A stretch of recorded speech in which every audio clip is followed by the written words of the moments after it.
เมื่อบัดนี้หวนคิดน้ำเมื่อครั้งเขาอดีตแต่หลายปีพุ่นแล้ว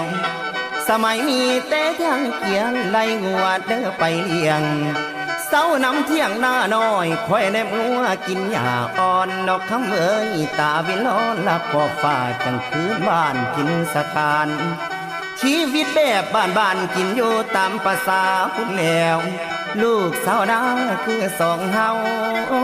แต่บ่เงาดอกเด้อทานความสำราญนั้นหาได้ไปบ่ไก่แถวนิ่งทงมีอาน้องแนบข้างกระสุกแล้วละสนใจ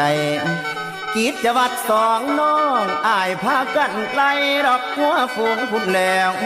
จูงแขนแฟนคนงามย่างตามงัวไปเลี้ยงเสาน้ำเที่ยงนางน้อยโอ้โอ้โอ้โอ้โอ้โอ้โอ้โอ้โอ้โอ้